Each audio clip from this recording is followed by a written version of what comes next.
Cornelius, talking to some of your teammates last week, they had said that none of you guys are surprised that you're in the college football playoff. Why is that you're not surprised? Well, the reason why some people may have said we're not surprised is because sort of what we were talking about earlier, just taking it like day by day. So if you just take care of each day, I mean, you're not really surprised by the work that you put in. So like all the work we've done in the summer, all the work we've done throughout the season, it eventually finds its way to shine. And it's no surprise that some of the awards and some of the victories and the place we're in right now is a result of all the effort and all the whole process that's been going on.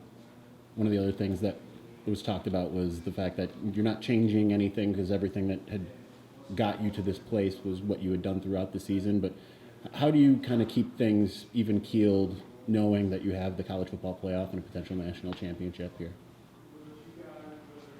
Yeah, like we were saying earlier, just keeping a level head, not trying to like change or do anything different necessarily, but just play our brand of football.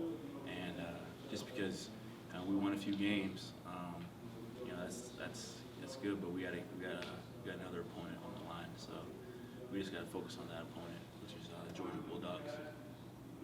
What do you think has made this offense so much more explosive this year in terms of the number of big plays you've been able to generate? It's just execution. I mean, like you just said, like compared to other years, with there hasn't been as many explosive plays, it just boils down to practice, and like it's not necessarily anything that's vastly different, rather than just keep on pushing, and eventually something's gonna be different. We got time for about one or two more. We'll go with Adam. What have you seen on film from Georgia's secondary so far?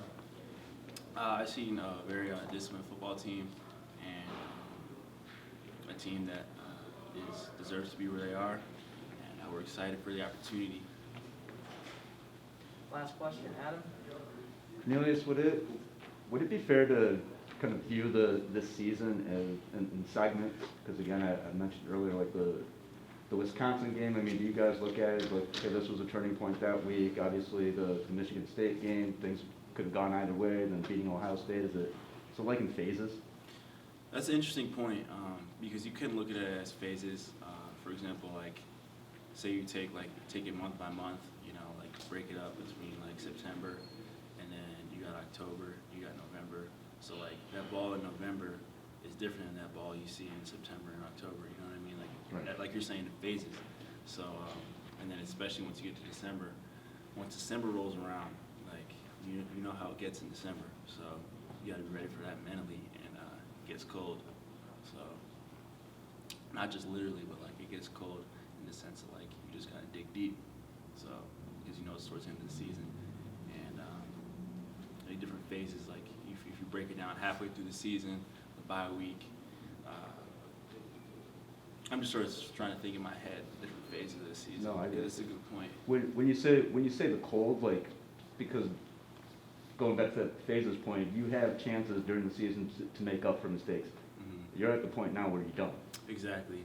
Like it's like got to the point where you got to put yourself in that dark place, and it's like almost in a sense where it's like your future. Like you can't be thinking about the future because it's all just on one. It's all comes down to one day.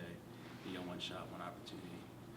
Sees everything you ever wanted. Isn't that song? All right, I think I heard that song. Is that a lot weighing on you though? I mean, not only on you, but I mean everybody around. If this is, it literally is just you have one shot. Yeah, it does weigh on you because it's not just any other regular game.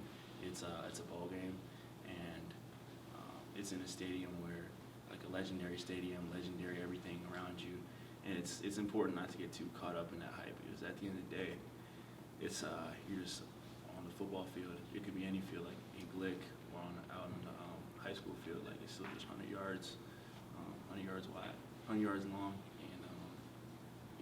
That's how I try and think about it in my head, to sort of just calm things down for me, not to just overthink it. All right.